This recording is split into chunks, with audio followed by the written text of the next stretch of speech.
Hey! Get over here! Get over here! Get in the car!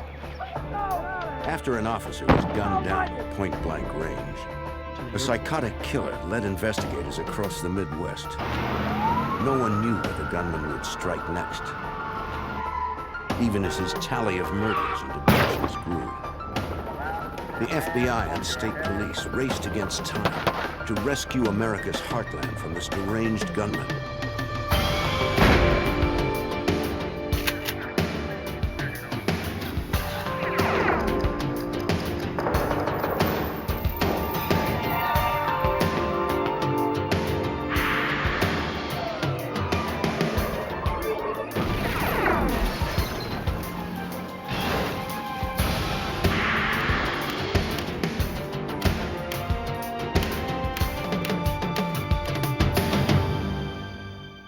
A small town without any crime was turned inside out by the arrival of one dangerous stranger.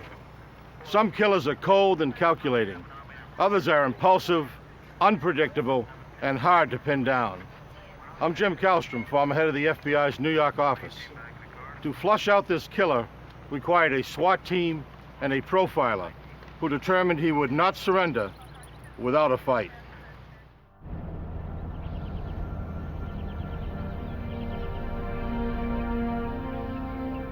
At 8 a.m. on Monday morning, September 22, 1986, a U.S. parole officer made his way to the home of a parolee in a lower middle-class neighborhood on the outskirts of Indianapolis, Indiana.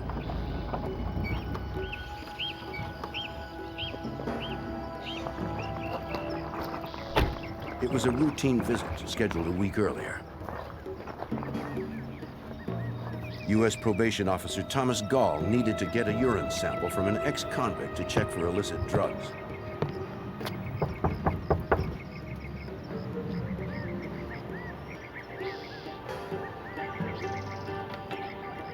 "40-year-old Michael Wayne Jackson had been released from federal prison 5 months earlier on weapons charges.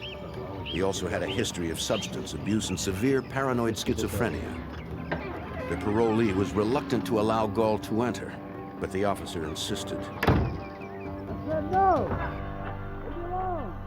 Moments later, a neighbor heard shouting coming from Jackson's house. He saw the officer run out the door. Jackson followed him, firing a sawed-off shotgun into his back.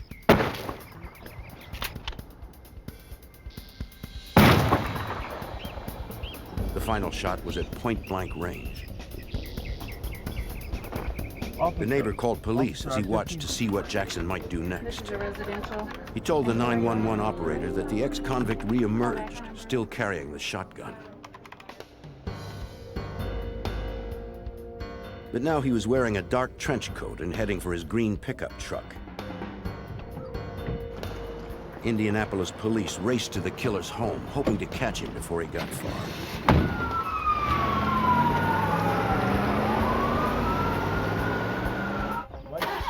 The neighbor added that Jackson also had on canvas sneakers and jeans as he watched Jackson leave the neighborhood. Jackson escaped before police could arrive.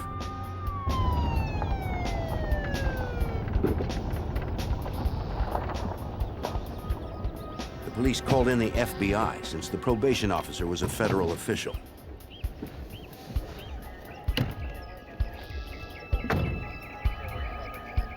"39-year-old Thomas Gall had been killed instantly from the shot to his head." FBI Special Agent Jack Osborne of the Indianapolis field office was assigned the case. When I arrived at the Jackson residence, the victim was still at that scene. We had dispatched numerous agents and numerous police were in the area. We were in the process of identifying any witness we had so that they could be spoken to by the police department and also by an agent. The eyewitness who had called 911 described Jackson's behavior as having become increasingly erratic. At what time did you see the offense? The neighbor said he had seen Jackson outside more than once, talking to himself in a loud and agitated manner. Agents called the parole office to learn more about Jackson's background. While he was in prison the previous year, he had been diagnosed as paranoid schizophrenic with antisocial personality and was to check in through the Indianapolis mental health facility and receive monthly medication for that illness, and they were afraid that he was not taking his medication. Evidence technicians marked the positions of 3 12-gauge shotgun shells found close to the parole officer's body. Thomas Gall had been shot 3 times, the last one proving fatal.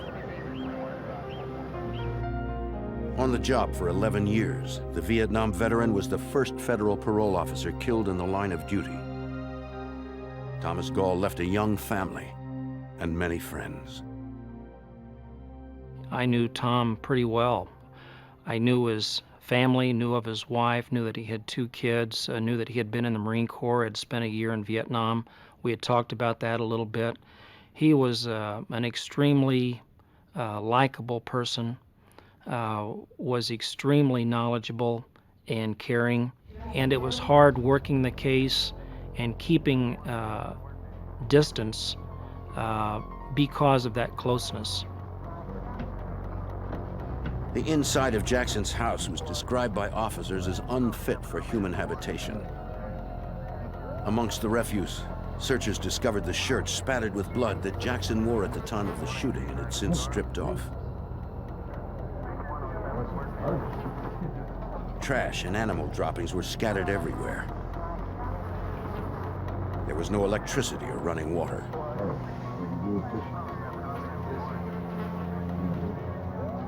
On a counter in the kitchen, investigators found a hacksaw. They also discovered a sawed-off stock and barrel of a shotgun, likely from the murder weapon Jackson was presumably still carrying.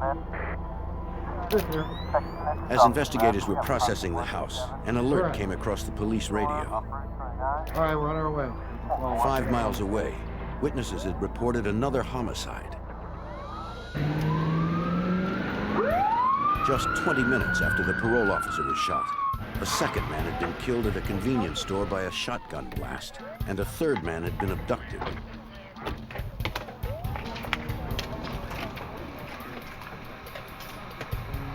Agents interviewed a witness who described the shooter as having bushy hair, a beard, and wearing a dark trench coat. The woman added that the killer was wearing a bizarre disguise. Witnesses at the JB Market indicate as a subject enters that market, he's carrying a shotgun, but he's got something on his face. The witnesses believe that it's grease and probably some spray paint that is in his hair and his beard, which really was a strange look. Agents were convinced it was Jackson. The witness described that at 8:20 a.m., the armed man with a silver face burst inside demanding money. Don't anybody move! You! Get the hell out! You! Get back! You! Get behind there! Get the money out! Get the money! Come on, hurry up! Panicked, the owner struggled to open the register, but the gunman couldn't wait. Hey, fat boy, get out of here! Not wanting to leave empty-handed, the killer forced a bread delivery man to drive him from the scene in his bread truck.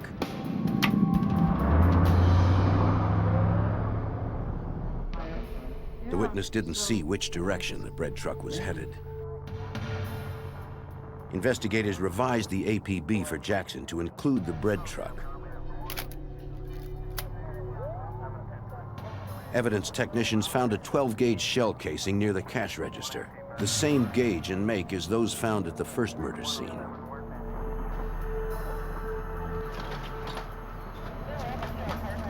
Buckshot from the victim was later removed to compare to samples removed from the probation officer.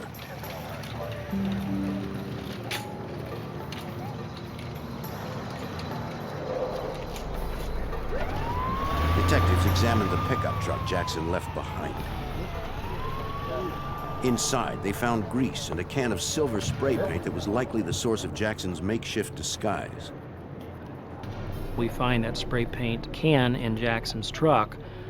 We're not sure why he sprays his face before he goes into the market after he had left his residence. We're surmising that he's trying to hide his identity, and he's doing that in this bizarre manner. 20 minutes later, agents received a call from the bread truck driver. Jackson had released him at the airport, unharmed. But the man told investigators the fugitive was still armed and on the move. Jackson has taken another vehicle from the airport, again at gunpoint, and he drove up through the Speedway, Indiana area, had failed to pay for $10.50 worth of gas at a Speedway Sunoco station, and he was in a vehicle that is described to us, and there was a female in that vehicle. Like the bread man, the woman was released shortly afterwards and called 911. But a second woman was not so lucky. At about 9 a.m., a young mother had returned to her suburban Indianapolis home following a shopping trip. As she unpacked her bags in the driveway, Michael Wayne Jackson emerged from a red pickup stolen at the airport. Hey! Get over! Get over! Get in the car! Get in the car! Get!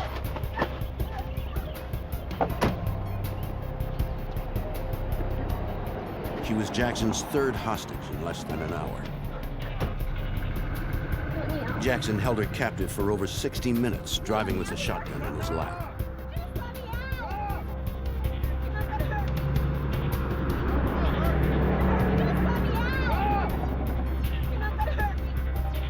She begged him to let her go, but he refused. Shut your face! There was no reasoning with the crazed fugitive. She asked him about the disguise on his face, why his face was smeared with grease and oil and had paint on it, and he had no explanation for her, but did tell her that if she didn't comply with what he was telling her to do, that he would kill her. The woman realized she had few options. When the car slowed, she jumped out. Jackson drove over her ankle, but she managed to roll free before she was injured further. The mother of one was treated at a local hospital for a broken ankle, where she reported the incident. She had escaped her kidnapper in Frankfort, Indiana, 40 miles northwest of Indianapolis. Once again, agents revised their APB. It now included her sedan, last seen traveling north from Frankfort.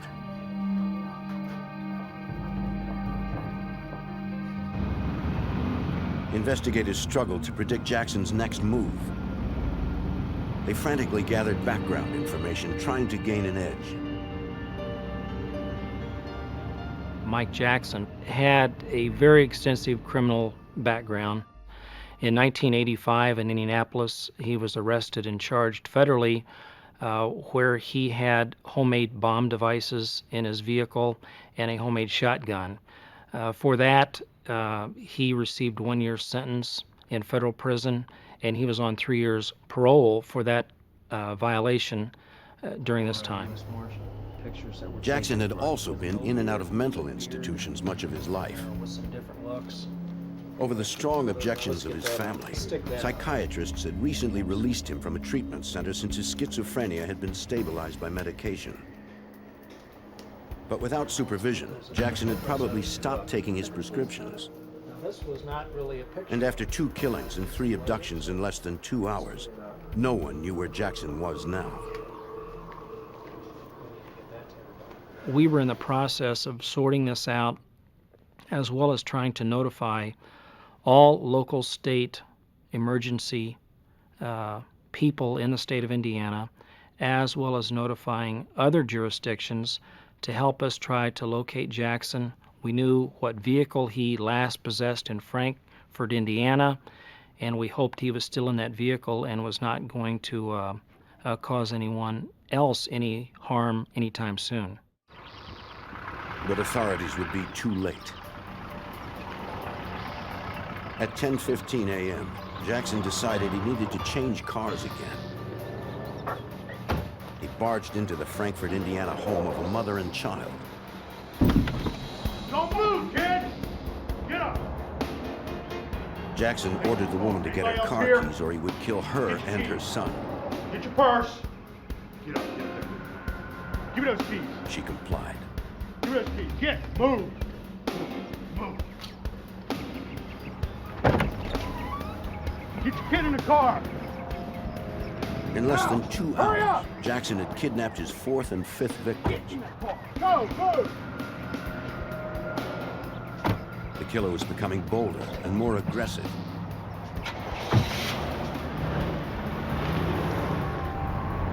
Agents had to somehow find a way to catch him before his latest victims wound up dead. By 10:30 a.m. on September 22nd, 1986, 40-year-old Michael Wayne Jackson had murdered his parole officer and a grocery store clerk, then carjacked 5 other people, all in less than 2.5 hours. The FBI and Indiana police believed the killer was traveling north from Indianapolis, but his exact whereabouts and destination remained unknown. Now, hurry up. Armed with a sawed-off shotgun and his face painted silver, Move. investigators believe Jackson was suffering from a psychotic episode after failing to take his medication. Let's straight work.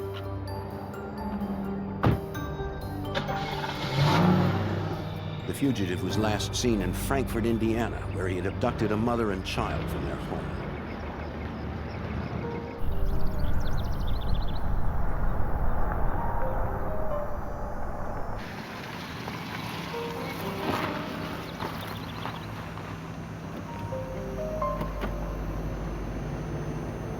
Get out of the car. No one knew what he might do next. Get out of the car. Get over here. Get over here. Jackson drove his latest victims to a desolate area 8 miles from their home. Give me that ring. He stole the woman's wedding rings, then ordered them to the side of the road. Move it. Move it. Move it. Don't you go anywhere.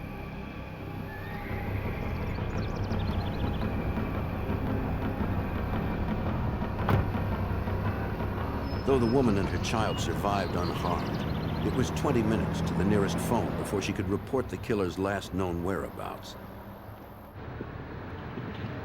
At the FBI office in Indianapolis, 3 hours after Jackson's crime spree had begun, Special Agent Jack Osborne issued a federal murder warrant for the fugitive. But with so little information on his exact location, it would be difficult to prevent Jackson from striking again. Up northwest of Indianapolis at Frankfort. So that's our last spot. So we now had Jackson leaving or driving away from the Frankfort, Indiana area, but really had no idea where he was headed, how he was going to get there, what route he was going to take, or if he might grab somebody else in the next few hours. So this is our 5th location. Since Jackson's pattern of travel and crime was so random, agents expanded the search and alerted all FBI field offices in a 750-mile radius, which included Cleveland, Chicago, and St. Louis. Let all of our offices know if we can get something out statewide, too, to all law enforcement agencies, particularly along Interstate 65 maybe now. They also contacted the fugitive's mother in Jackson, Mississippi, but she had no idea where her son might be headed. Frankfort area. Investigators kept the media informed, too.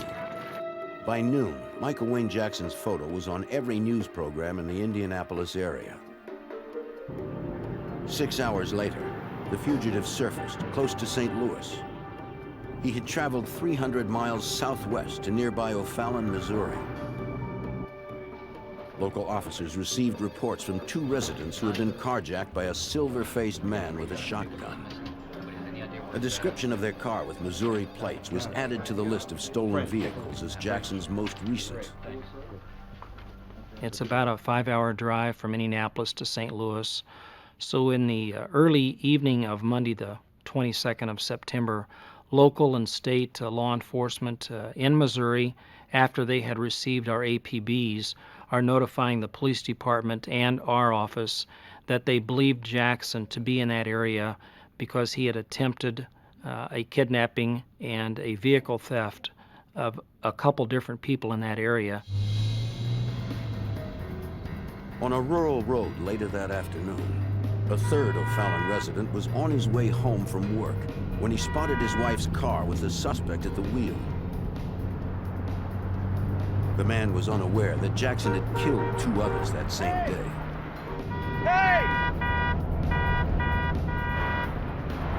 The silver-faced man with bushy hair and a beard refused to stop. As the cars approached an intersection, the killer drew his weapon.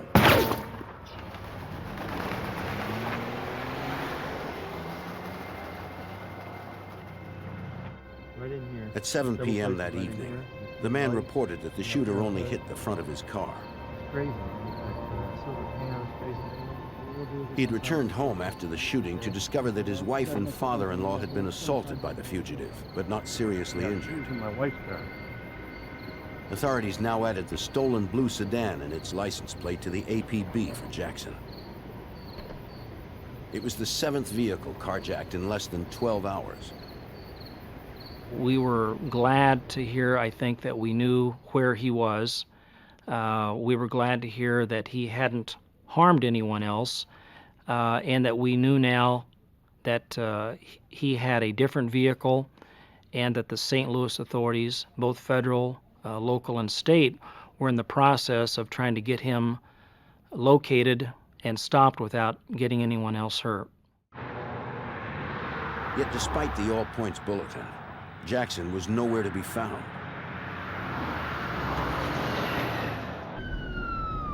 Missouri State Highway Patrol officers responded to an accident near I-70 in O'Fallon, close to where the fugitive was last seen. A car had careened into a tree. The driver was pronounced dead at the scene. Given the darkness of the night, officers could not determine the extent of the man's injuries. Suspicious of the circumstances, the man's family ordered an autopsy. The medical examiner determined that the man had been shot in the head at close range through the driver's window with a 12-gauge shotgun. The same type of weapon Jackson had used to kill his parole officer and a grocery store owner. Examiners sent the buckshot to the Indiana State Police Lab so it could be compared to the others. It would take several days to learn the results.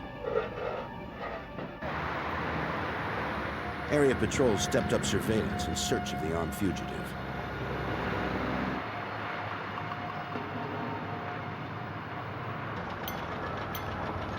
"10 miles away at around 7:30 p.m., a dark sedan with Texas plates pulled into a Wentzville, Missouri gas station.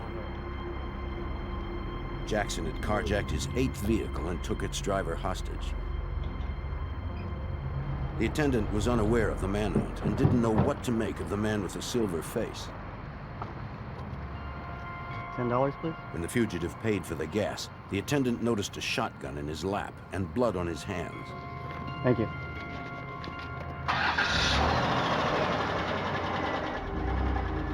He immediately notified authorities, who once again changed the APB for Jackson.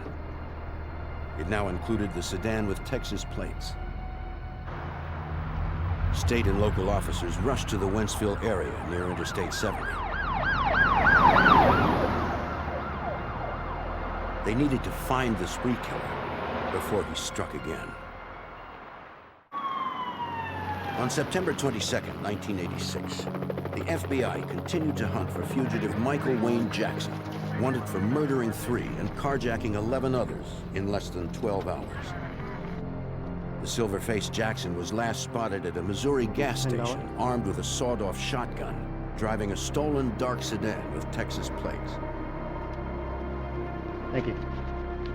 The passenger was the car's owner and was Jackson's latest hostage.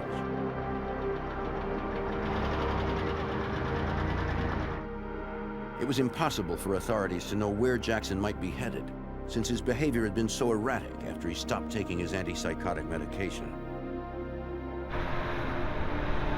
Wright City, Missouri police canvassed the interstate and local roads.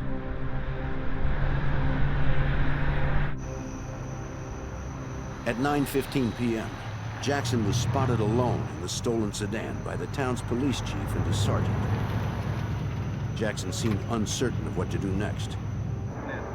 The chief radioed for reinforcements. They did not arrive in time.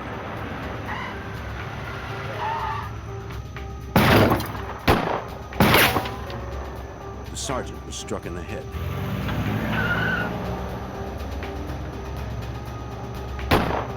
Jackson was long gone. Yes, you all right? Sure. The sergeant's injury was minor, so the chief gave chase, leaving him with a concerned witness. But the chief never caught up with the fugitive.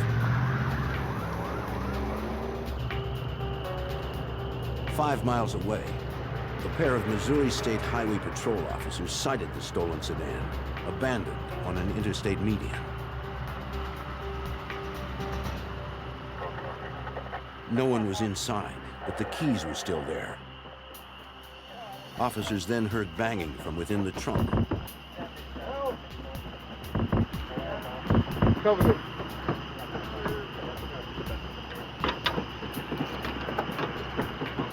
Watch out. They prepared for the worst. Over there. Bill, take it easy. Right there. Hold. Push. Stay still. All right. Hold. Take it easy now. Come up. They found only the terrified owner, traumatized but unhurt. Turn around. His identification had been stolen, so police checked to be sure he was unarmed. My ID.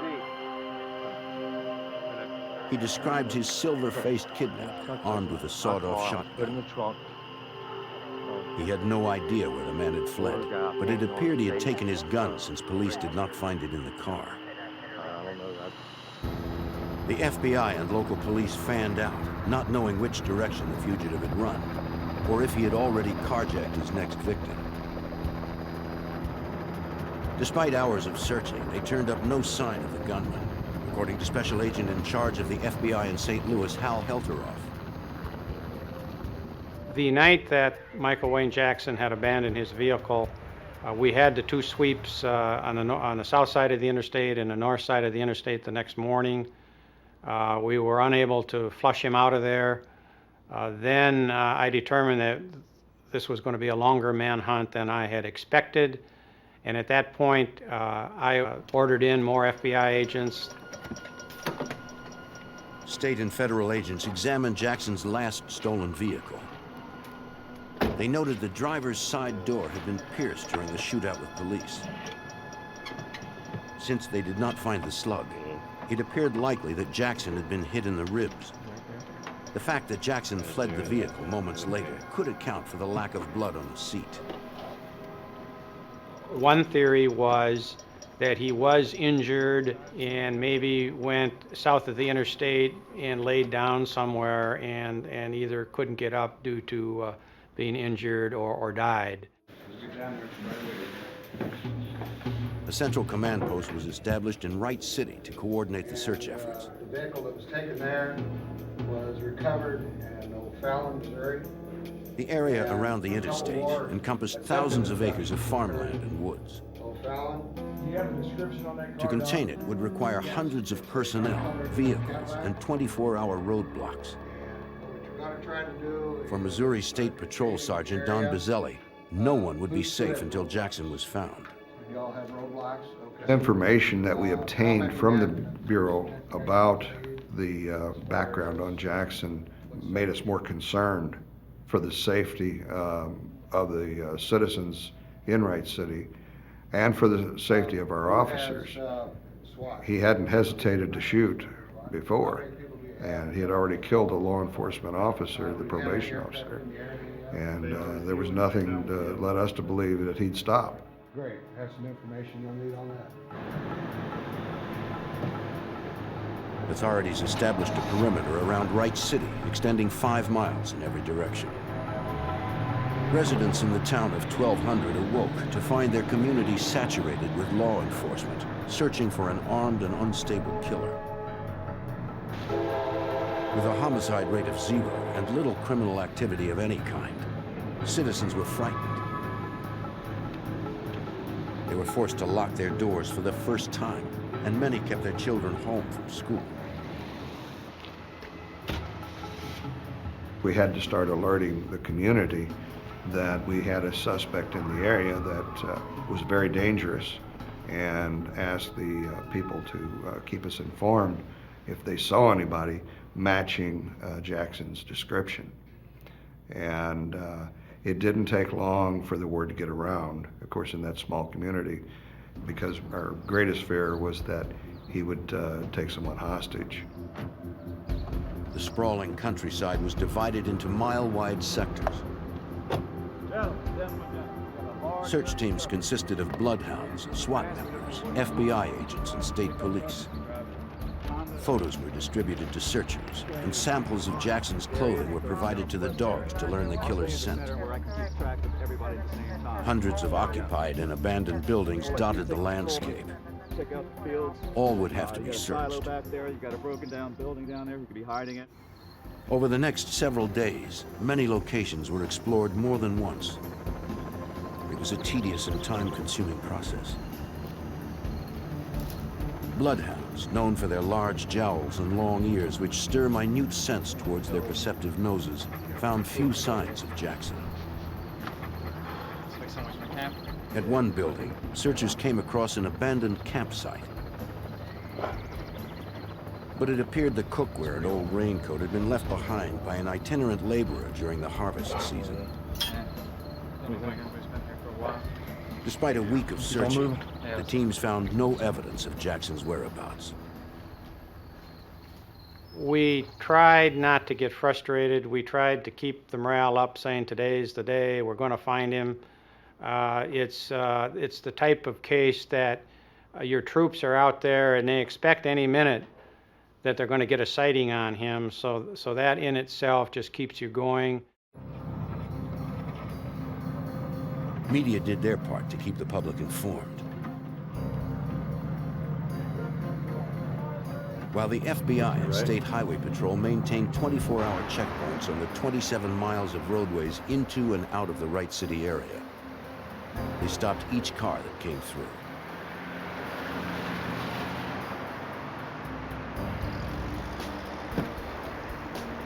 One of the men they stopped claimed to be the fugitive's nephew.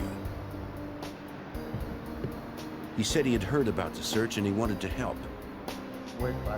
He told them his uncle could survive on his own in the woods, and that it was possible that Jackson could be wearing body armor since he owned some. Okay. This might explain how Jackson survived a policeman's bullet that had likely hit his ribs. We determined that from the use of dogs, we had tracking dogs and we had cadaver dogs come in, that we could not come up with a dead body. Therefore, I was leaning toward the fact that he was still alive and well. Area farmers tried to maintain some semblance of normalcy, though remaining vigilant. A week into the manhunt, one woman spotted the bearded fugitive in his dark trench coat carrying a shotgun. She called police immediately, but the man disappeared before authorities arrived. 7 days after Michael Wayne Jackson had fled his Indiana home, the spree killer was still on the loose. The FBI knew that they had to find him before he found another victim. By September 28, 1986, a week had passed in the hunt for armed fugitive Michael Wayne Jackson, wanted for multiple murders, carjackings, and the wounding of a police officer. The 41-year-old criminal was last seen armed and on foot in the rural area of Wright City, Missouri. Despite a massive search, the FBI and local investigators had found no signs of the killer's whereabouts. The FBI considered the possibility that Jackson had stolen another car and somehow escaped the area. Desperate, they turned to FBI senior investigative profiler Ron Walker for help. Take care. Bye-bye. What they were simply asking for was my estimate, my prediction, I guess, of what he was going to do, what his continued acts were going to be, and where he was likely to go. And really more importantly for them at this period of time, was, is he still in the area that they had been searching for 7 days? Agent Walker analyzed Jackson's criminal and psychological history, as well as the reports from his current rampage. Since there were no new crimes recorded in the past week, the profiler concluded that Jackson had not yet left Wright City, Missouri. Well, my opinion was that he was there, that he had probably become disoriented because of his paranoid kind of beliefs, his fear of being captured. He would avoid contact with people unless it would be to gain access to a vehicle to get out. And for that reason, I told him it was very important to maintain a very high profile, a high level of obvious police activity, because you don't want him to have the opportunity to think that he can get a way out by carjacking someone and getting a car and driving out of the area.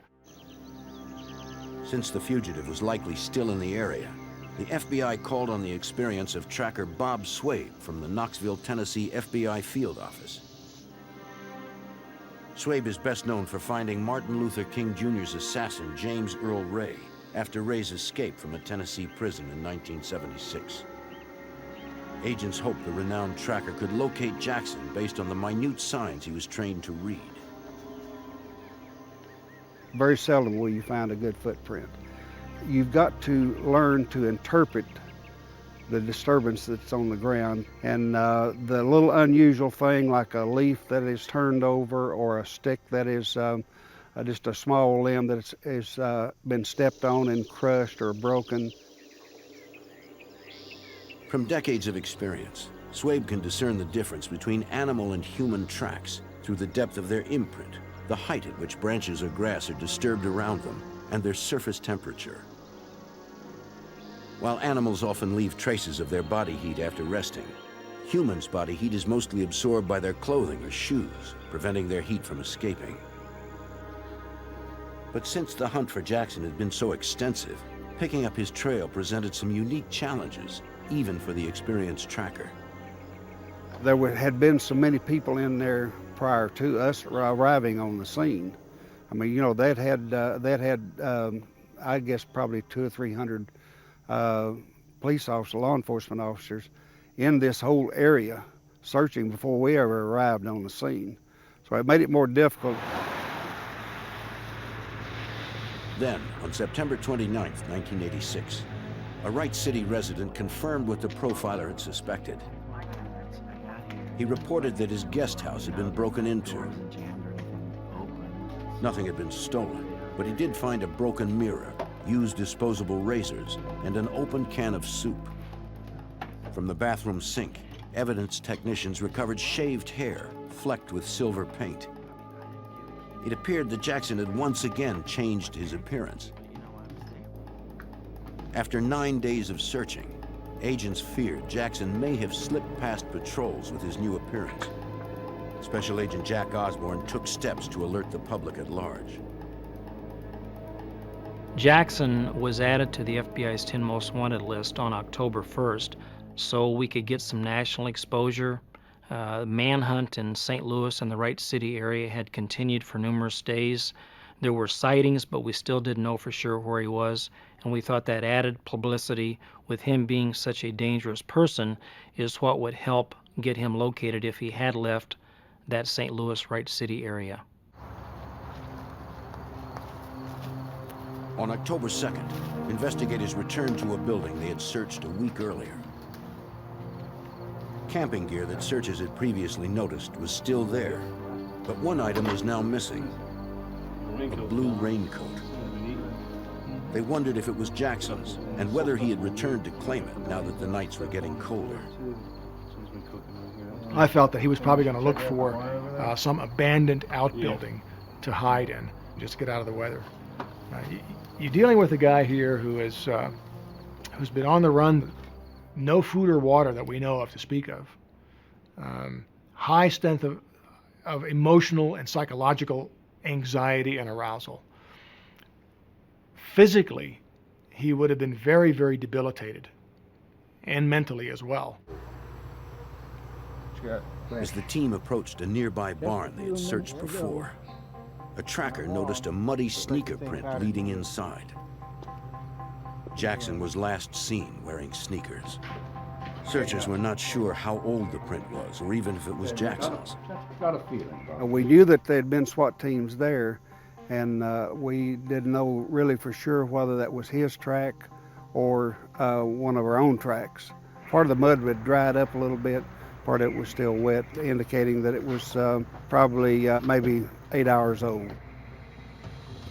A single gunshot rang out from the hayloft. One team member escaped unharmed, but another was trapped below. When the shotgun went off above my head, of course there was buckshot flying all over that barn. I don't think any of us got hit by it, but I looked to my left and I saw one of the trackers jump into a stable. Without knowing the gunman's exact location, he couldn't make his way to the door without exposing himself as a target. Yeah. Since the tracker had no radio, searchers spoke to him through the walls. Okay, good. He confirmed he had not been hit and described the interior layout so the team could plan a rescue. There was no way out except through the front door. I saw the outcome in the Jackson case as being a violent one. I saw this going to either a barricade situation with a shootout where he is ultimately killed by the police, possibly a suicide by police where he forces the police to shoot him. I felt completely confident that there would not be a peaceful resolution to this. The tracker waited for help, trapped inside the barn, with an armed and demented gunman perched above him. On October 2nd, 1986, the FBI and Missouri State Police surrounded a barn in Wright City where a tracker was trapped by a gunman in the hayloft, believed to be murderer Michael Wayne Jackson. As a chopper surveilled the barn from above, SWAT members took positions around the perimeter. A sharpshooter provided cover fire, hoping to distract the gunman long enough for the tracker to escape through the front door.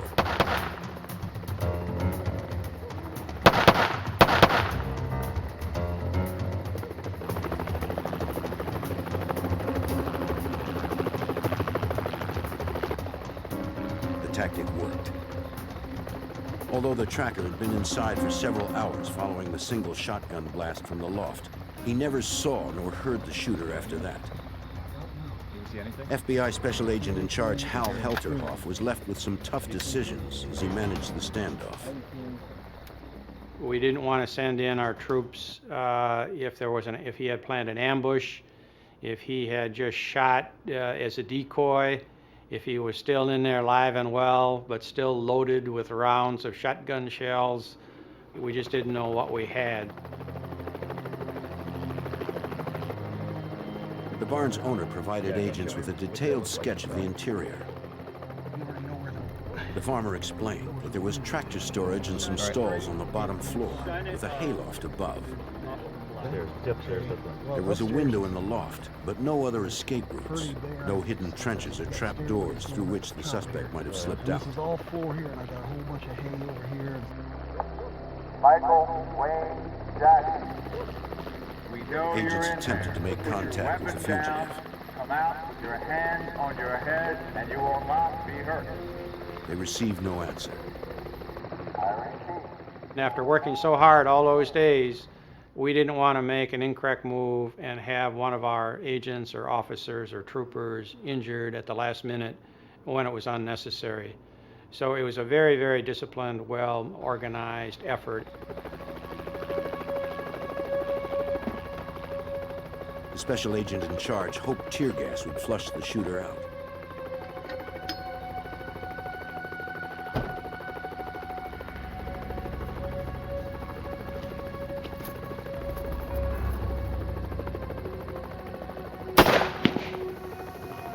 They fired non-flammable tear gas canisters into the loft.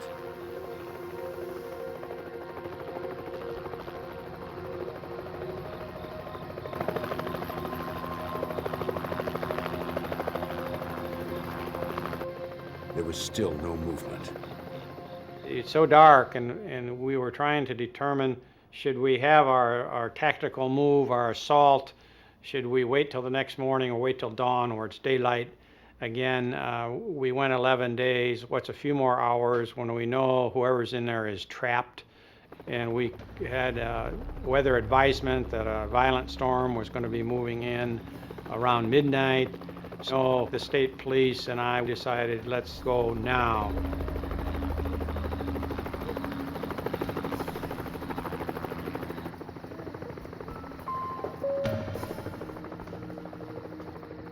Equipped with night vision goggles, SWAT members navigated the dark, shadowy space.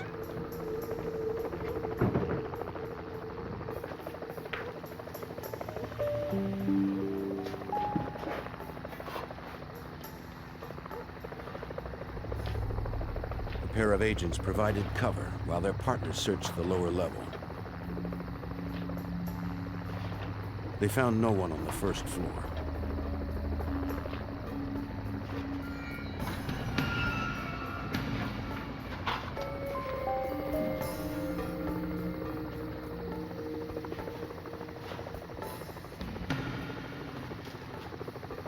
They had no way to know if the killer was lying in wait, or if he was still there at all.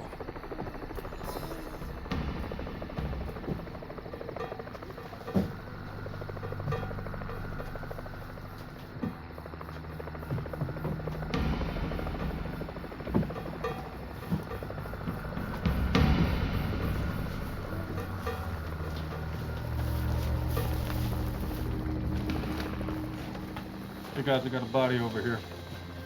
They had their answer soon enough. Lying amongst the hay bales, they found a man holding a shotgun who appeared to be Jackson. Is it him? He was dead, killed by the single shot he had fired hours earlier into his own head. Agents needed to confirm his identity. They said, let's take his fingerprints, and we had an FBI agent, expert fingerprint examiner, on the scene with the known prints of Michael Wayne Jackson, and he took his fingerprints, and then we waited while he did his assessment, and finally he announced that it's definitely a match. It's Michael Wayne Jackson, and at that point we were all relieved. They found no body armor on the killer, but as the FBI profiler had predicted, Michael Wayne Jackson chose to die rather than give himself up. 11 days after Michael Wayne Jackson killed his parole officer and began his crime spree, the town of Wright City, Missouri was able to feel safe again. It could have ended much worse, according to Missouri State Patrol Sergeant Don Bazzelli. I was relieved for the people that no one else was going to get hurt. That was my main concern. No one else in that community would have to worry about Michael Wayne Jackson anymore. Through the sacrifice of Thomas Gall, probation officers now have the option of carrying protective sidearms. FBI Special Agent Jack Osborne was close to Gall and his family and continues to mourn the loss. As a law enforcement officer, I think a little bit of you dies when people close to you suffer. Tom was close to me personally. Tom was a friend. He was not only a friend to me personally, but he was a friend to our office. Our office knew him, and we worked very closely with him in the Federal Probation Parole Office. For giving up his life in the line of duty, the Indianapolis U.S. Probation Office was renamed in Thomas Gall's memory. It enabled his friends and colleagues to express in a more permanent way Gall's significant contributions, his exemplary character, and the agency's deep and lasting affection for him. In Boston, a police call becomes deadly. The gunman escapes. But Boston police and the FBI vow to find him. Uncovering his past, they navigate a trail of criminal connections, false names, and hidden danger. To to make him pay for his brutal attack on the law.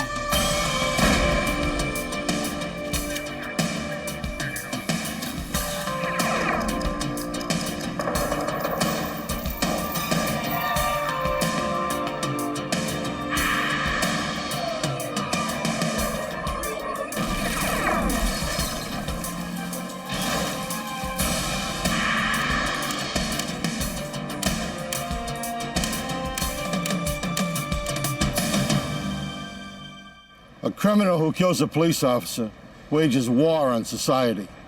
In 1987, such a criminal vanished after shooting 2 Boston officers, one fatally. He had a history of violence against cops and the protection of a group of outlaws as he fled across state and national borders. I'm Jim Kallstrom, former head of the FBI's New York office. Finding this elusive cop killer meant breaking his co-conspirators before he slipped away forever.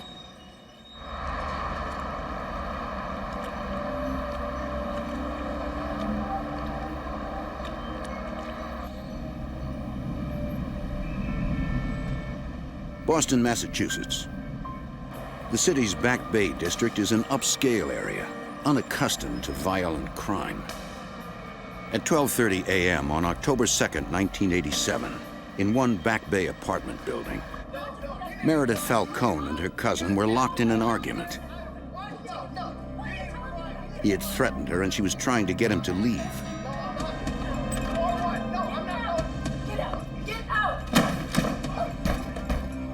She feared he wouldn't go away, but instead grow angrier. She called 911. 911, this call is recorded. What is your emergency? The emergency operator dispatched 2 police vehicles to the scene. Within minutes, the first squad car arrived at the apartment building.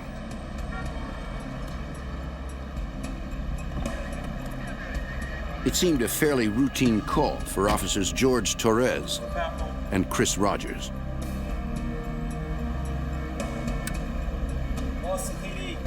They rang Meredith Falcone on the intercom.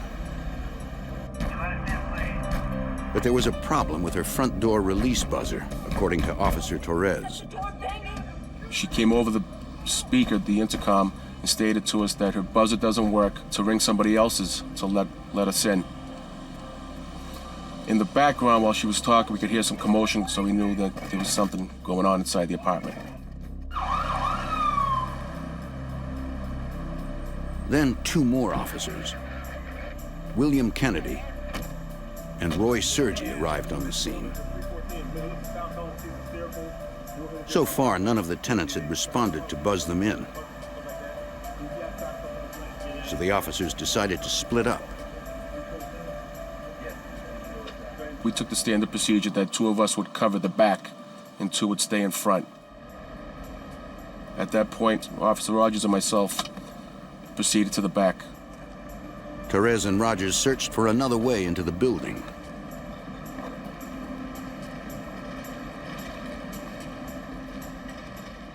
We look into a little alcove behind the building, and we see a male up against the side of the wall, sort of trying to hide.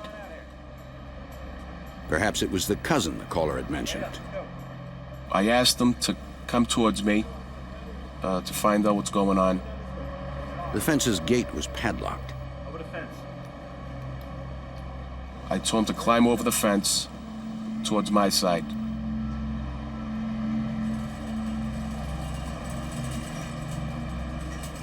As he put his feet on the ground, he attempted to flee. At that point, I grabbed him and I started the pat-down procedure. And once I put my hands on his shoulders, he shoved me. Gut instinct told me that he had a gun. Torres was hit.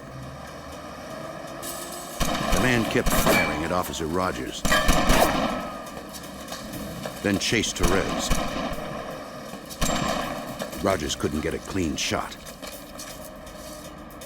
By then, Kennedy and Sergi had come to the side.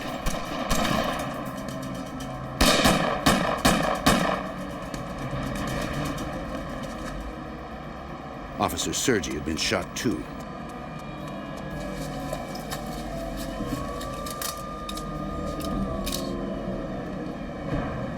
Just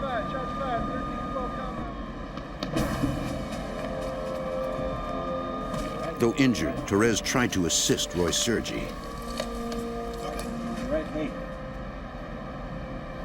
Kennedy chased the suspect for several blocks, but he had disappeared into the Boston night.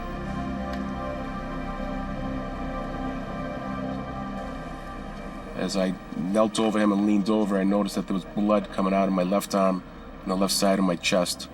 And at that point, I knew that I was hit several times.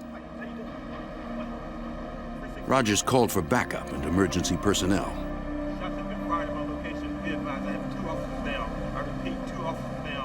I felt the pain, the burning sensation. I started to gasp for air a little. At that point, I knew that something had gone through my lung.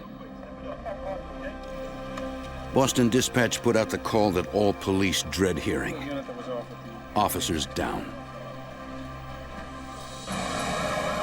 Every available unit responded. In a matter of minutes, the normally quiet Back Bay district was swarming with emergency vehicles. Both critically wounded, Officers Roy Sergi and George Torres were rushed to the hospital. Detectives interviewed Officers Rogers and Kennedy. They explained what happened and said the assailant was an Asian male about 30 years old, of average height and with a muscular build. The description of the gunman differed from that of Meredith Falcone's cousin, the man who had started the domestic disturbance in the building. Officer Kennedy, a trained sniper, felt certain he shot the gunman as he fled, but no blood was found in that area. The injured officers had sustained 3 bullet wounds each, including life-threatening chest wounds. They were losing blood fast. Medical personnel struggled to stabilize them for emergency surgery. At the crime scene, forensic technicians began processing the area where the gunfight took place. It was littered with shell casings, bullet fragments, and blood. Detailing the placement of each item would help reconstruct exactly who fired when. Blocks away, they recovered an ammunition clip from a handgun, believed to be dropped by the gunman. It was a 15-round clip from a 9mm Sig Sauer semi-automatic, and it was empty. If it was the gunman's, they hoped to find fingerprints or some other forensic evidence that might lead them to him. In the lab, they would lift one partial print, but it was not enough for any comparison. Police issued a citywide alert for the suspect. They searched all of the Back Bay district and beyond.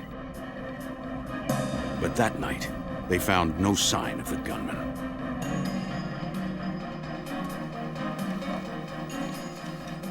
Sergeant Detective James Fong of Boston's D14 station was named lead detective. When I first heard that Roy Sergi and George Torres were shot, I was actually really surprised and shocked that someone would shoot Boston police officers. Though worried about his colleagues, Detective Fong still had to do his job. The crime scene is still a crime scene, regardless of whether a police officer or a civilian involved, and you have to take everything step by step. He first wanted to determine where the assailant had come from. Then he might be able to identify him. I had already been given information that the individual who was involved in the shooting had come out from the back gate. We then, myself and other officers, went and investigated that area. Inside the gated fence, they noticed a large air conditioning unit. On closer inspection, Detective Fong discovered shoe prints on the cover of the unit. The footprints that we recovered at the scene Were something consistent with where the officers, George Torres and Christopher Rogers, said that they had seen the individual. Directly above the air conditioner was a window from a third-floor hallway. I believe the footprints got on the cover by an individual jumping from the third-floor window onto the air-conditioned cover. This suggested that the suspect was likely connected to the building somehow. Detectives wanted to interview the roughly 60 residents of the building. Fong decided to start with those of Asian descent. The assailant was an Asian male, and I tried to put two to two together, thinking that maybe he did come from that building and maybe he was related or did reside at that building. A forensic artist had created a composite sketch of the suspect based on the officer's descriptions. But the residents didn't recognize the man. Although they had heard the commotion and gunshots the night before, they could offer little help. I interviewed all of the Asian occupants that were known to have resided in that building at that time of this incident, and none of them were able to give me any good solid leads. Other residents couldn't help either. I spoke to most of the tenants, and they didn't even know the next door neighbor because of the fact that it's a short-term lease type apartment. They were only there for a few days, a few weeks. It seemed a dead end. At the hospital, the wounded officers were in critical but stable condition. Investigators were frustrated they had no leads on the man who shot them. Then, 6 days after the shooting, detectives returned to the apartment building to check out a new lead. We had received a call from the manager who stated to us that there was an Asian male that had lived there and that she forgot to tell us about, and that they had gone in to check on his well-being because they hadn't seen him for that week. The manager believed the place had been abandoned. Boston Police, search warrant! The tenant's name was Mark Terra. He loosely fit the description of the gunman. All clear? Earl, can you come on inside here? A building employee pointed out a box of ammunition they discovered when they had come in to check on Terra. Can you take a picture of that and bag it? Technicians collected the bullets, noting they were 9mm, the same caliber as the casings and fragments found at the crime scene. In the lab, the bullets would be compared against those used in the shooting. Detective Fong checked the space where a ceiling tile was moved to the side. It was clear, but something might have been hidden there before. The apartment was spare and neat, suggesting the tenant might have served time in the military or prison. The technicians scoured the entire apartment for additional evidence. We recovered a number of items, clothing, personal effects, and ammunition, and fingerprints and hair samples. But nothing indicated where Terra had gone. Checking the name, they learned Mark Terra had no police record. But Detective Fong got a copy of his rental contract. On it, Terra listed a previous address and phone number in San Francisco. Detective Fong called the number and spoke with a man named Leon Perry. Hi, this is Detective Fong with the Boston Police Department. Perry was reluctant to talk, and he denied knowing Terra.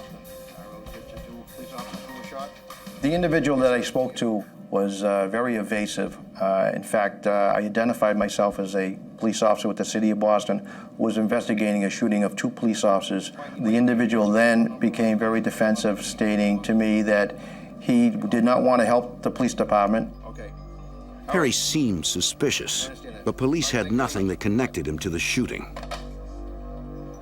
Fong had San Francisco police run a check on Perry, and they reported he had no local record there.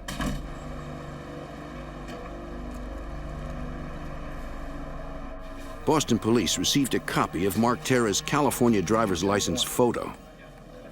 George, I'm going to show you some photos here. They brought it to the one officer who got the best look at the shooter, George Torres. This picture just jumped out right at me. And I stated to him, that's the guy that shot us. Anxiety and fear ran through my body. Anxiety knowing that we have an ID on the suspect, and fear because he's still out on the street. With a suspect identified, the Boston police held a press conference 1 week after the shootout. Based on the information available to me and to our investigators, which I cannot disclose, we have an unusually violent person, and quite frankly, it's scary. They believed they knew who the gunman was. Now, they had to find him. In Boston, a shootout left 2 police officers critically wounded. Suspect Mark Terra had disappeared.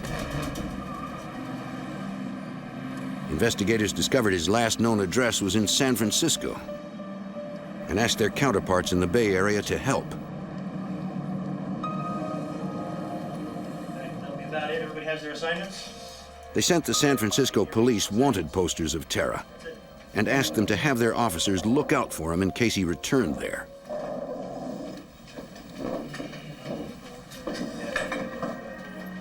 After a morning roll call, Sergeant Greg Lynch checked the wanted poster clipboard. On the clipboard was a flyer regarding a suspect who had shot 2 Boston police officers. I knew I had seen the individual, I just couldn't immediately place where I had seen him. Then Sergeant Lynch remembered an off-duty incident that had occurred 6 weeks earlier. In August of that year, as he was leaving a movie theater with a friend, he had spotted a man on the street carrying a handgun. My first thought was he may have been a police officer, but when I looked at him, the feeling I got is he was not a police officer, especially when he turned and he looked at me intently. After the light turned green, he walked across the street. I told my friend to go to the phone, dial 911, tell him who I was, where I was, and that I had a man with a gun. Lynch's instinct told him the man was a criminal.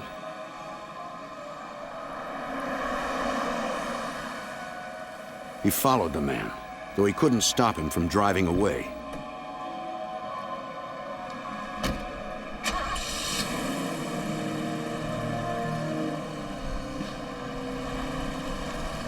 Sergeant Lynch did get the man's Texas license plate number. Once I realized that the man in the Boston flyer was the man I saw at the movie house, that's when I started my investigation in acquiring the information that I called in back in August, including the license plate number, and that came back to a David Terra. Though the suspect used the first name Mark in Boston, it was the same man. His record was clean, and his registration listed a post office box in Brownsville, Texas. Lynch forwarded the information to investigators in Boston. In turn, Boston police immediately contacted authorities in Brownsville and asked for their assistance. A detective from the Brownsville police checked the post office box and found the suspect's street address.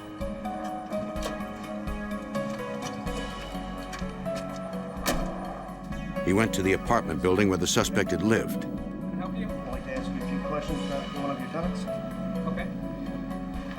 The detective showed the apartment manager a photo of the man known as Mark, or David Terra. The manager recognized the photo, but he didn't know him by either of those names. He knew him as Ted Atsuki. Atsuki had moved out months ago, and the manager had no idea where he had gone. If you think of anything else that can help me, please give me a call. Thank you very much. The Brownsville detective ran a check on the name Ted Atsuki and learned that was the suspect's true name. The names Mark and David Terra were aliases. Atsuki had an extensive criminal record, including a 1979 Texas bank heist preceded by the armed takeover of a small-town police station. In March of 1979, Atsuki overpowered the 2 officers manning the Los Fresnos police station, then took out their communication center.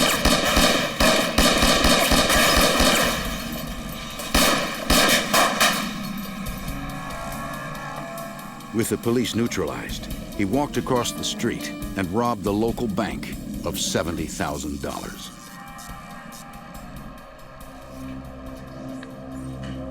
Atsuki was eventually convicted of the robbery and served 7 years of a 15-year sentence in Leavenworth Prison. Within a year of his release, he was wanted again for violating parole by leaving the state of Texas. Criminal investigations, please. The Brownsville detective called Boston and offered to send Atsuki's fingerprints. Brownsville, Texas. Got some information on a active case you got up there. 11 days had passed since the shooting of the officers in Boston, and the city was still on edge.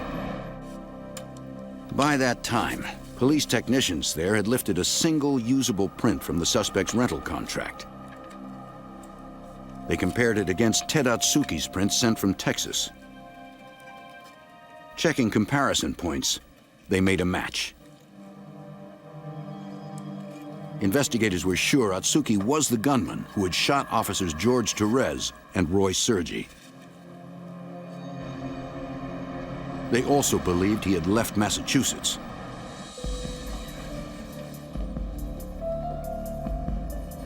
Boston police contacted the FBI for assistance, and the case was assigned to Special Agent Jay Fallon of the Boston Field Office.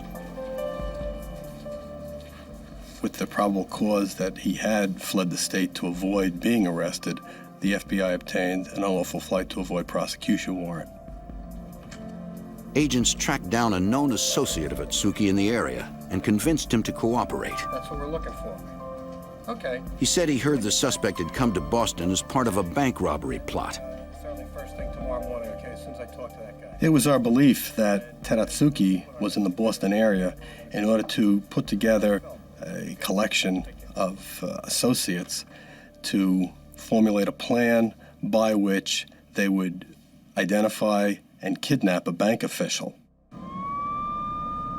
It appeared the shooting of the officers was completely unrelated, a tragic mistake. Investigators believed that on the night of the shootings, Ted Atsuki was in his apartment. Boston police arrived at the building in response to the domestic disturbance call.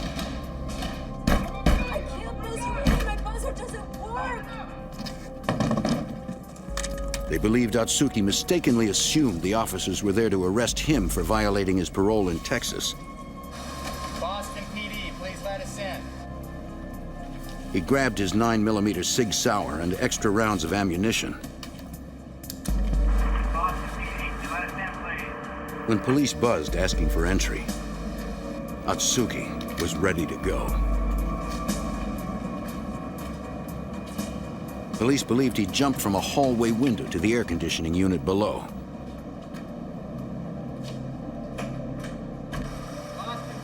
Seconds later, the gunfight.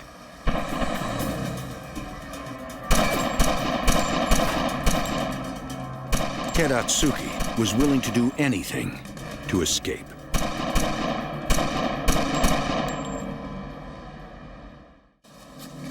In 1987, Boston police and the FBI searched for Ted Atsuki, wanted for the shooting of 2 police officers. Special Agent Jay Fallon tried to narrow the search for the fugitive and predict his moves. A very basic tenet in these type of investigations is to identify and interview the subject's friends and family and associates in an effort to determine any nuances insofar as what his likes, dislikes, where he might be. They had contacted Leon Perry in San Francisco, whom they believed to be an associate, but he claimed not to know the fugitive. Surveilling Perry, they realized he was using Atsuki's car. They watched it, but never saw Atsuki. The FBI's database had revealed Leon Perry spent time in Leavenworth prison with Atsuki. When confronted, Perry admitted knowing the suspect, but said he had not spoken to him in months and had no idea where he was. They didn't have probable cause for an arrest, but they impounded the car and arranged for spot surveillance of Perry. When they searched his apartment, they found no sign of Atsuki.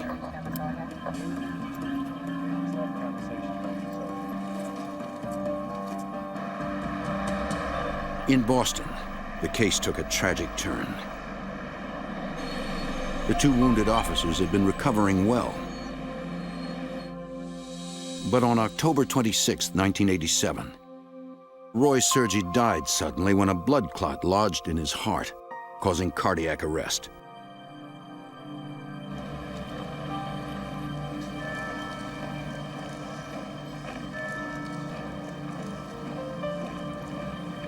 Detail! Bring the sand! Sergeant Detective James Fong. When I first learned that Roy had passed away, I was in complete shock. I had seen him 2 nights before, and he and I were engaged in small talk conversation. I remember Roy saying to me, I'll be seeing you guys upstairs, that being in the detective's room, working alongside with us upon his recovery.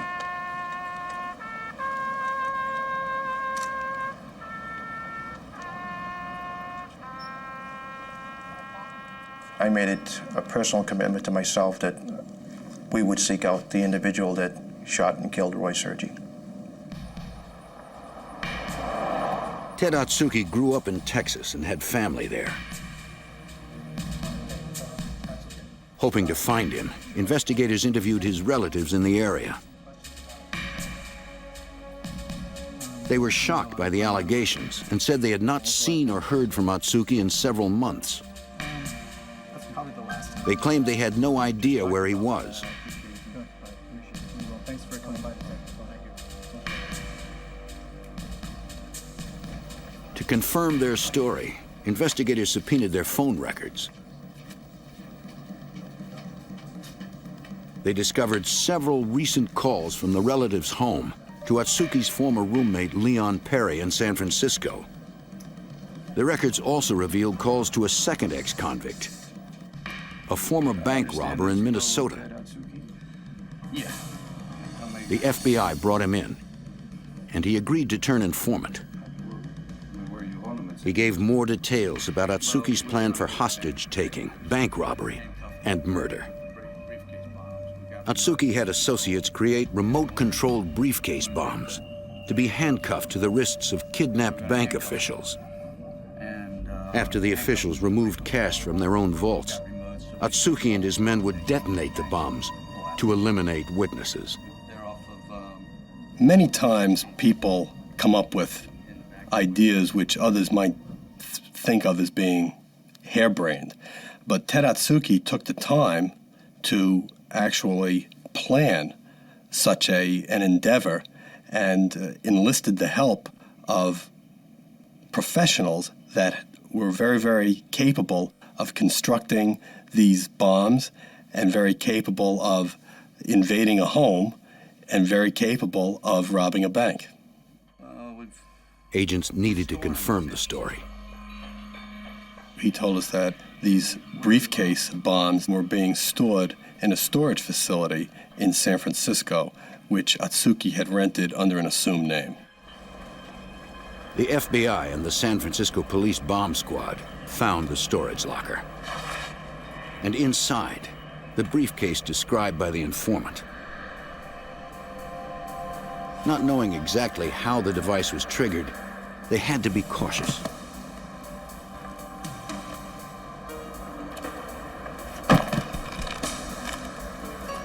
The specialists placed the briefcase far from the storage building, then attached a small charge designed to open the case without detonating any bomb inside.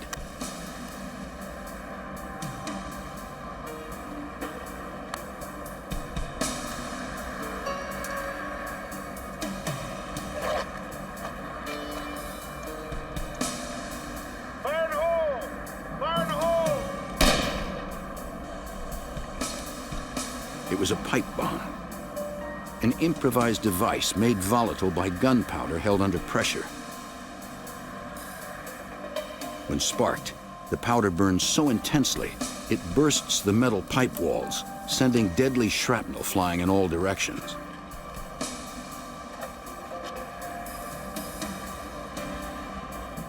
To render it safe, they needed to open the pipe, releasing the pressure on the gunpowder.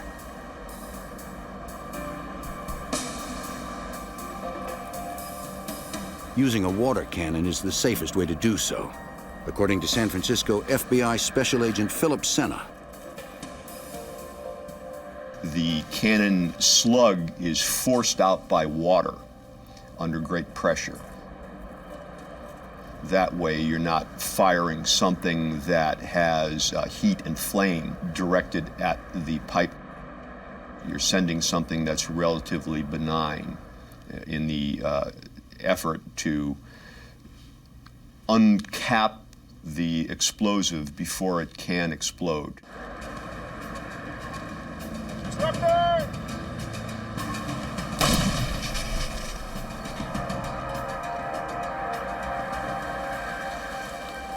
The device was very well constructed, quite sophisticated. It was designed to be placed and then detonated from a distance. I was told that the device was capable of killing somebody and having a relatively small blast radius, maybe 10, 15 feet, but being pretty devastating within that radius.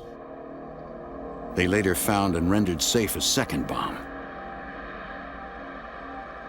The evidence was collected for processing at the forensics lab. Special Agent Fallon wanted to know if Atsuki's former San Francisco roommate, Leon Perry, knew about the bombs. After the bombs were recovered, we re-interviewed Perry. Perry stated that he had no idea as to the existence of these bombs and certainly would have notified us if he did. We then sent the bombs and the materials to the lab, and we determined, the lab determined that, in fact, Perry's fingerprints were on the boxing materials that the bombs were in.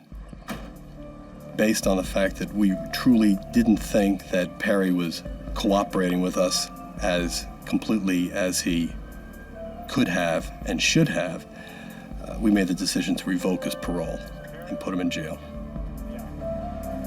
Investigators had long suspected that Perry was actively involved with Atsuki. Now they had direct evidence. Unless he cooperated, Perry was facing a return to prison of up to 20 years. Special Agent Senna hoped to get him to talk. We had enough evidence of his association with Azuki and parole violation evidence that we had the ability to put a little pressure on him.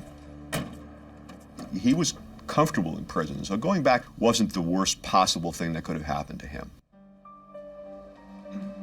We spent the first day probably 15 hours talking. And this went on for approximately a week, sometimes 10, 12, 14 hours. There were headache days.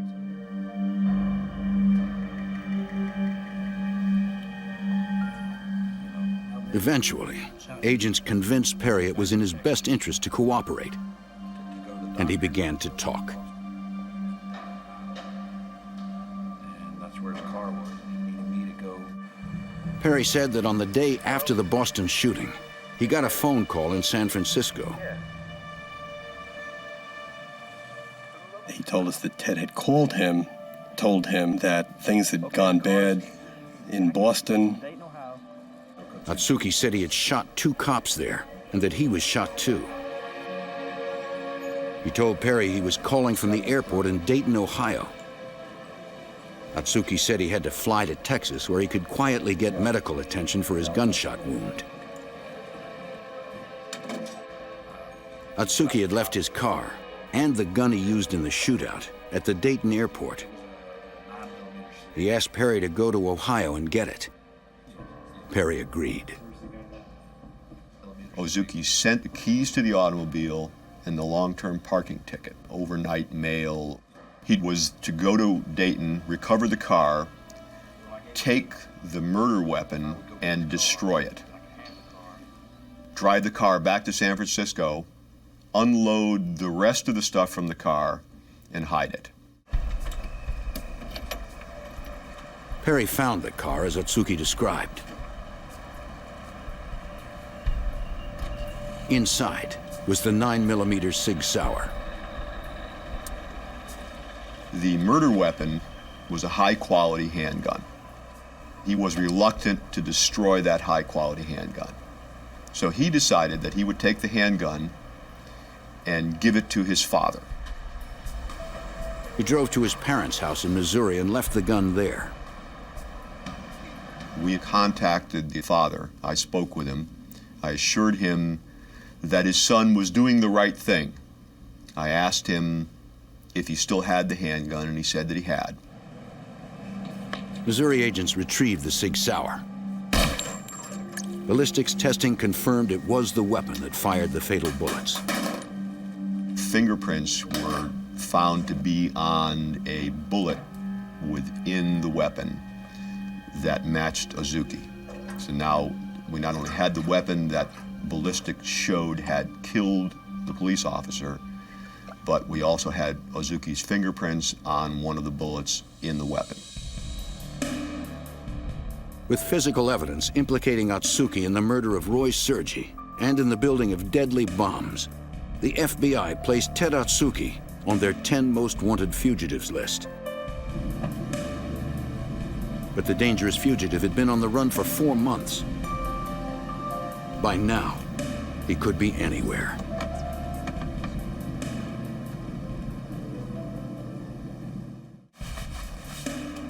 In 1988, the FBI continued a nationwide manhunt for Ted Atsuki, the suspected cop killer. On January 22nd of that year, they placed him on their 10 most wanted fugitives list. To further the publicity of the case, the FBI asked a nationally televised crime show to profile Atsuki. During the broadcast, an acquaintance of Atsuki's called the show's toll-free number. When it seemed he had a legitimate tip, operators patched him through to FBI Special Agent Jay Fallon. Jay Fallon. The caller said that Atsuki was especially close with 2 particular relatives living in Texas, and that if anyone knew Atsuki's whereabouts, it was this couple. Authorities had previously spoken with the couple, who claimed to have no contact with the fugitive.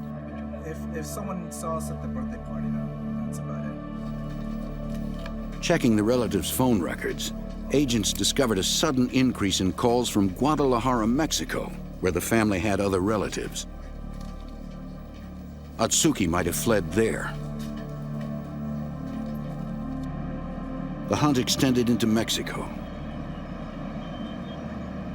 FBI offices in foreign countries are called legal attachés. At the Mexico City legal attaché, FBI Special Agent Stephen Walker took on the case. The FBI has no legal authority to conduct investigations on a foreign land according to the laws of that country.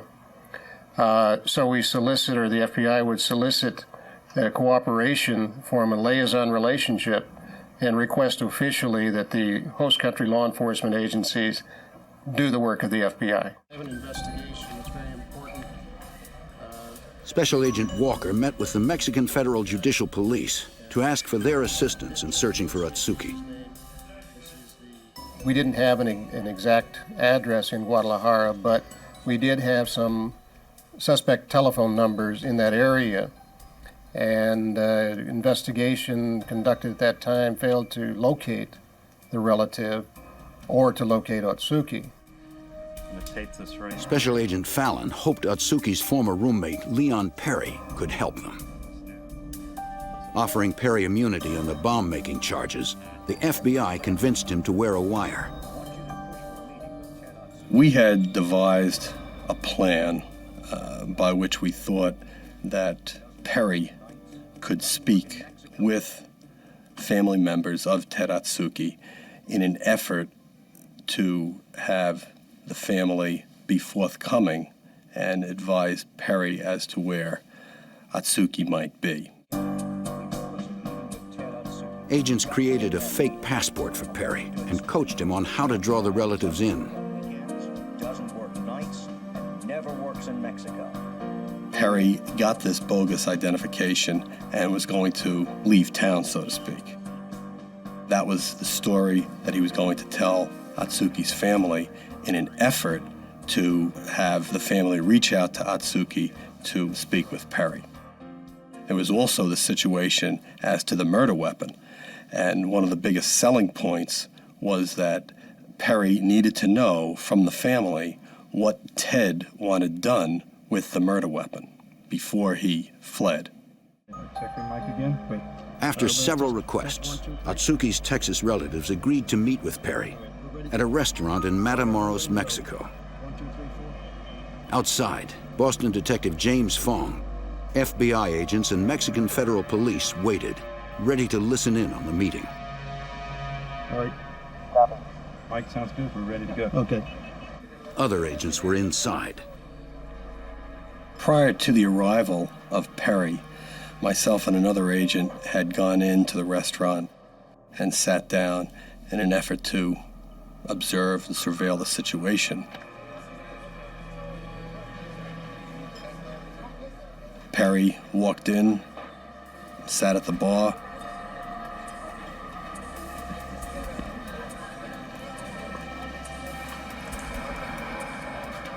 He didn't have to wait long before Atsuki's relatives walked in. We're going inside. Right here.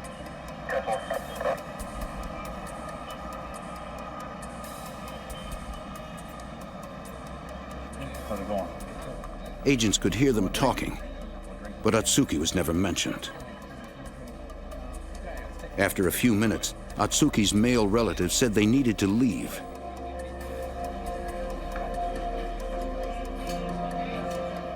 The surveillance teams changed plans fast. They're leaving. They're leaving. They're on the move.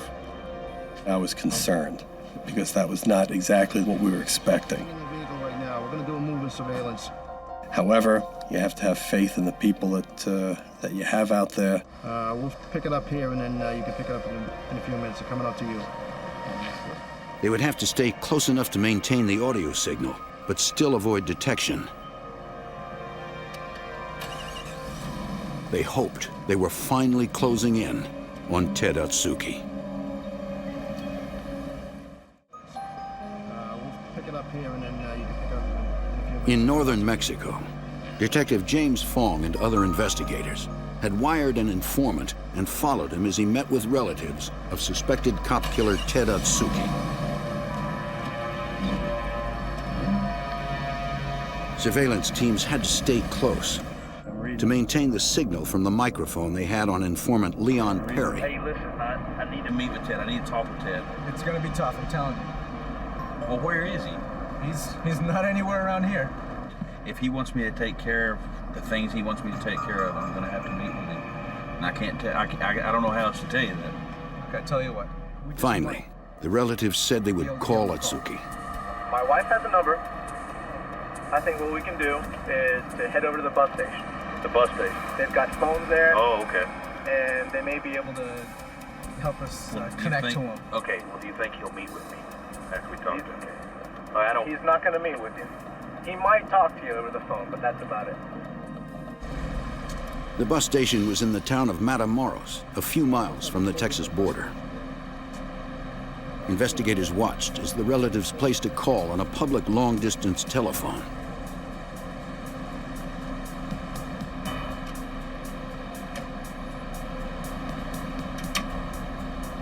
Undercover agents kept a closer eye on them. The relatives spoke briefly, then gave the phone to Perry. What's up? It was Atsuki. Where are you? He told Perry to destroy the 9mm Sig Sauer. He said he'd been robbing banks in Mexico, but he wouldn't say exactly where. Still, the phone call was the best lead yet for Special Agent Philip Senna. The Mexican federal authorities were able to get the phone number that was accessed from the clerks that run the bus station. The Federal Judicial Police were able to determine the location of that number in Guadalajara. Working as a liaison with the Mexican Federal Police in Guadalajara was FBI Special Agent Stephen Walker. We had the telephone number that was called. We knew it was Atsuki that was called.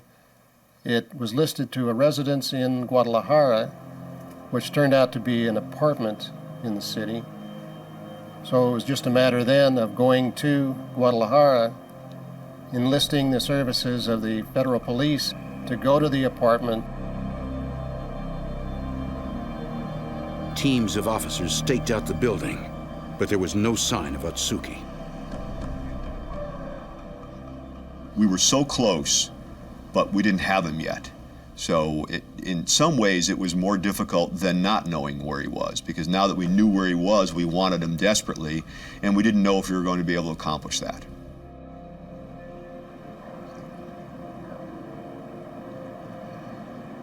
Then, 2 days after the stakeout began, Ted Atsuki appeared. The officers moved in.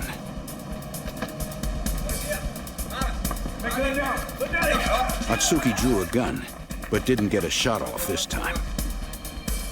The federal police arrested him, then transferred custody to the FBI the next day.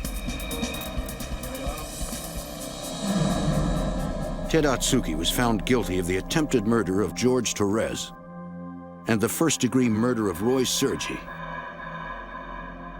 He was sentenced to life plus 20 years.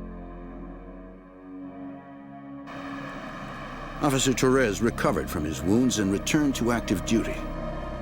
He retired from the Boston Police Department in 1997.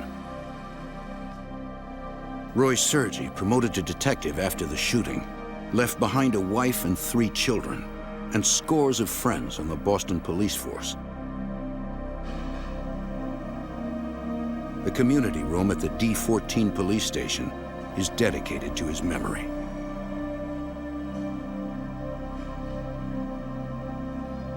George Torres hopes the legacy of the case helps keep other officers alive.